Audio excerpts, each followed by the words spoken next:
Welcome back to The Imperfect Entrepreneur. And I was a little late with it, but we finally had our first quarter annual meeting, and I'm super excited to share my takeaways with you. So this past week, my daughter has been asking both my wife and I to go do a picnic with her. And it was like every day is today we're going to do the picnic. And I felt so bad saying, no, not today, but we're going to do it on Saturday. And then Saturday came and my wife wasn't feeling well. So we dropped her off at the doctor's office. And then me and the two kids, my daughter and my son, went to have a picnic. And as much as she was begging for the picnic, it was exactly what I needed was that picnic. Is because when we were all sitting down and I threw out the blanket and it was quiet, you could hear the birds chirping because it was early in the morning, and they both were sitting on my lap. It was like, oh my goodness, this is exactly what I need right at this moment. And it was just a great moment to recharge and spend some time with the kids. It didn't last long, but it was cool when it was rolling. All right, so we had our first quarterly meeting in May, so we were a little late, but better late than never. And honestly, it was awesome. And the reason why it was awesome is when you're the leader of the organization, there's so many things that can go wrong. There's so many things that are out of our control. There's so many things that are happening. And when you can create an environment where everybody can be consuming the same content, where everybody can see the same thing, where everybody can hear the same message, it creates alignment in the organization. And as the leader, that's like the thing we need most is alignment. Because when you're out of alignment and you got people just freestyling, doing whatever they want, wherever they want, whenever they want, like it's really hard to have a business that way, right?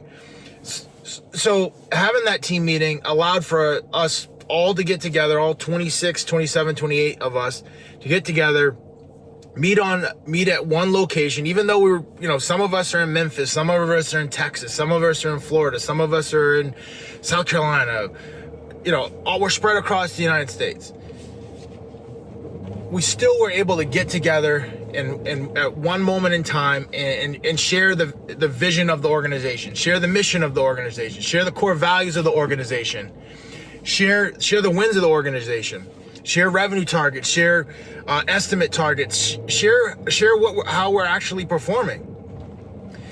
And that when you do that, that just creates alignment. It creates everybody aiming in the same direction.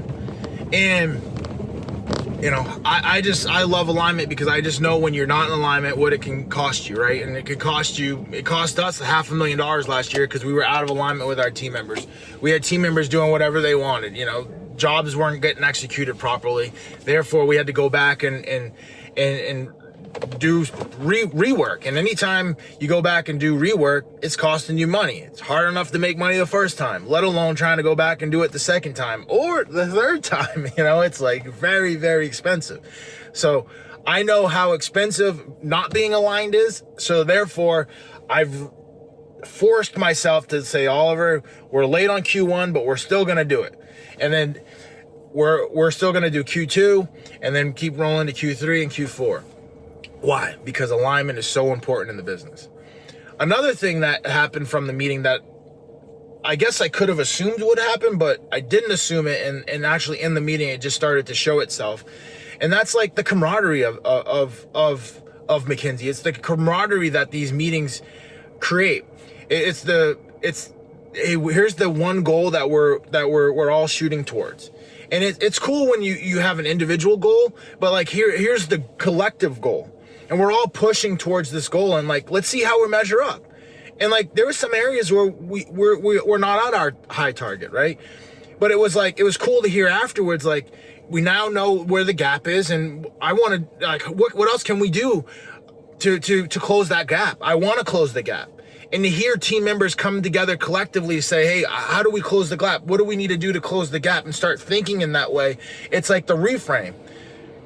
It's the refocus of like achieving the target, like putting the attention on the target, putting the strategy around how we're going to go and attack the target.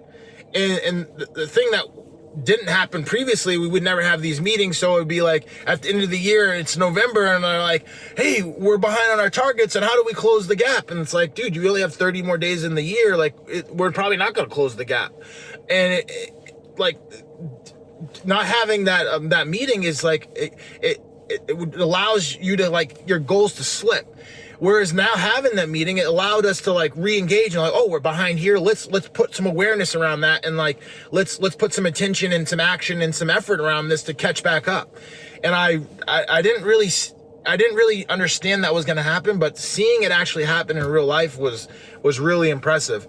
And I would encourage you, if you have a business, to go ahead and implement these into your calendar.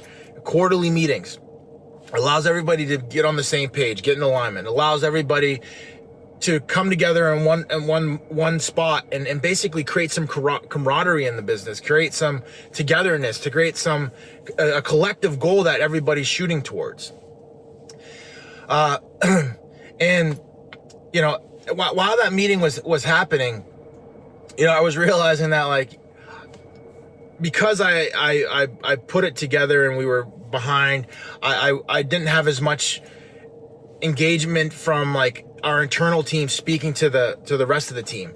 And, you know, during our daily team meetings, I have, you know, the team speaking to the rest of the team and basically sharing the results that we're getting. So that's one of the things that I want to improve for the next one is including more of my team members into the quarterly meeting. So it's not just like Oliver speaking the entire time. It's going to have, you know, different team members that are the leaders in the organization that are in charge of those different segments speaking. And I think that's going to be a way we can even add more camaraderie to that meeting.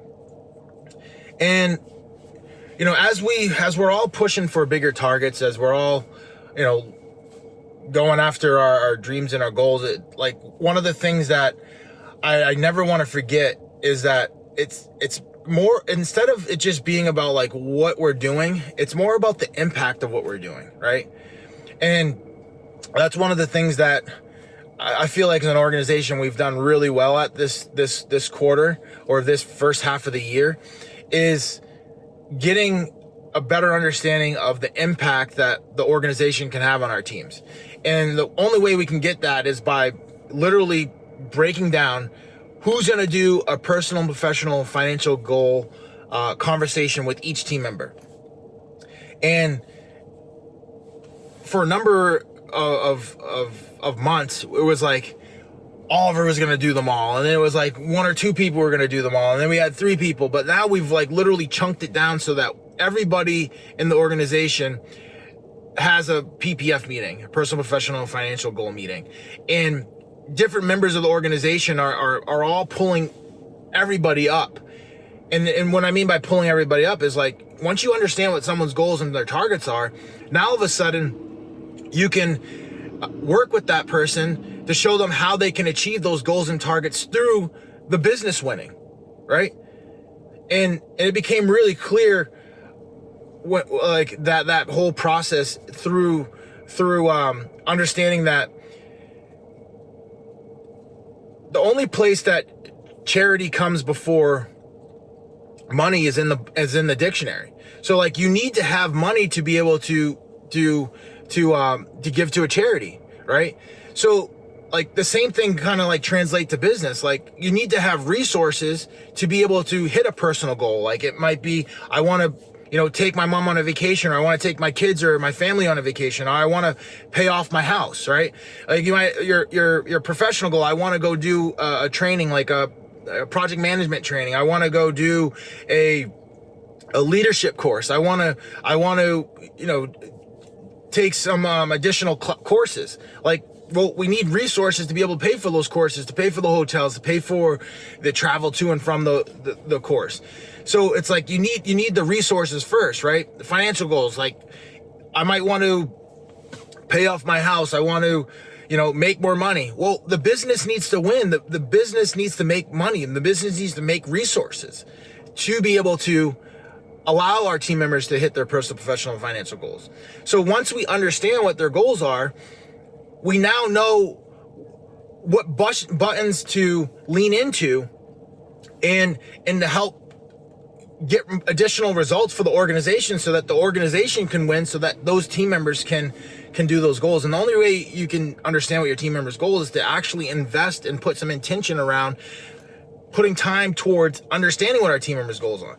And the first half of this year, one thing that was one of our goals in the organization's goals, and one of my personal goals, is to make sure that everybody was working towards that, and working on getting their personal, professional, financial goals on paper, so that the organization understands what they are, so that we could start addressing them and make sure we have engagement with our team members. And that was one of the things that we reviewed on our quarterly meeting. And it was good to not just have it be there and just talk about it and say it like it's important. It was I'm happy that we put action behind it and put energy and effort behind it.